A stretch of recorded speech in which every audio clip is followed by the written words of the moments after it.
Tempérament philosophique de Peter Sloterdijk. Pour lire du Peter Sloterdijk, il faut assurément être correctement équipé intellectuellement. L'auteur philosophe ne badine pas avec les expérimentations verbales et les équations intellectuelles. Il y a chez lui une redoutable construction phraséologique avec des sentences particulièrement bien échafaudées, proches dans leur assemblage des expressions idiomatiques dont la portée peut facilement échapper au commun des mortels.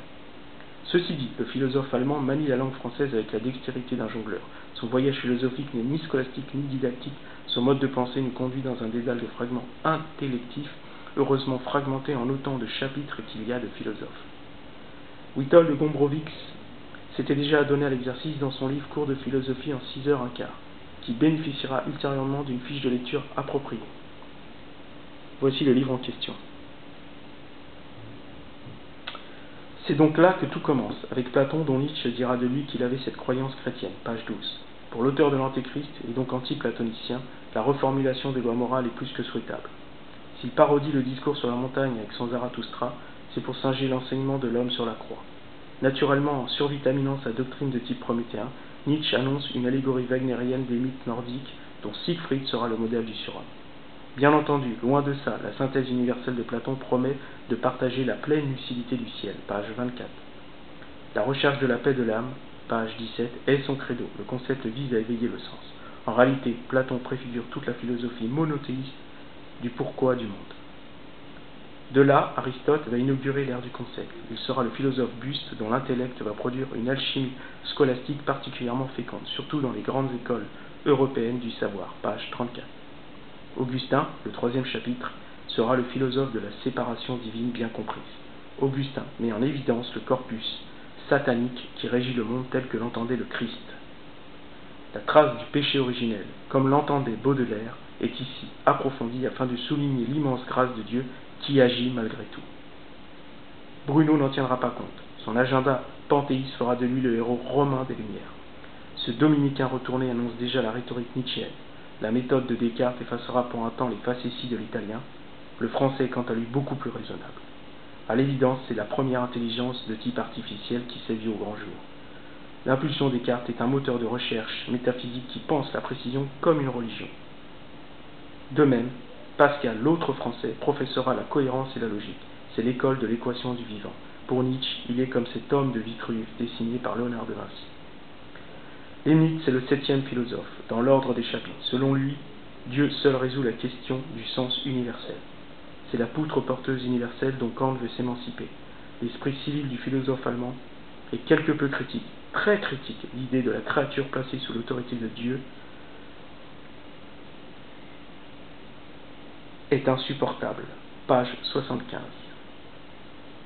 L'homme doit être absolument souverain de lui-même et en lui-même.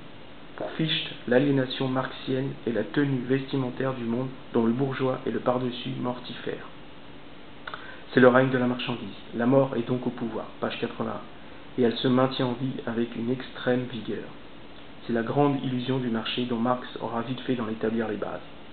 Et de là, le monstrueux Hegel va rafler tout l'or du monde. Le souvenir est son maître mot dont la racine deviendra une école d'archivage pour tous les individus en quête d'infini.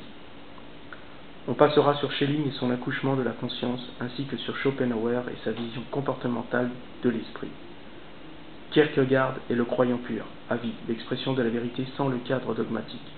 Marx et Nietzsche, ensuite, serviront de modèle antichrétien pour un socialisme monolithique. Ces deux géants de la radicalité ont soustrait la foi aux hommes et avec eux le Christ est mort 2 fois. Toutefois, pour Nietzsche, comme pour Socrate, la frivolité de l'esprit n'a pas de place. Le sérieux existentiel a déserté les consciences et Nietzsche reproche l'immaturité des adultes. Un article du Figaro économique daté du 16 mai 2018 traite de cette adolescence avec un titre plutôt ironique où l'on apprend que, selon le cabinet d'études NPD, un jouet sur 10 acheté en 2017 était destiné à un adulte, soit 11% du chiffre d'affaires total du secteur. L'adulte replonge dans l'enfance, commente un spécialiste des jouets chez NPD. Sous ce code de l'esthétique, page 124, Nietzsche découvre un stéréotype psychologique qui tourne à vie. L'autodiscipline et l'auto-éducation doivent être des moteurs décisifs pour réguler les problèmes qui s'annoncent à l'humanité. Page 128. Pour Nietzsche, il faut reformuler l'esprit des lois morales comme il fut au temps de la Révolution française. C'est la synthèse nietzschéenne pour l'Homo sapiens. À la suite, la phénoménologie de Husserl ne viendra rien changer. Wittgenstein et ses écrits épistolaires et sa philosophie du langage non plus. Le livre s'achèvera sur ce qu'il y a de plus pourri dans l'esprit français, Sartre et Foucault.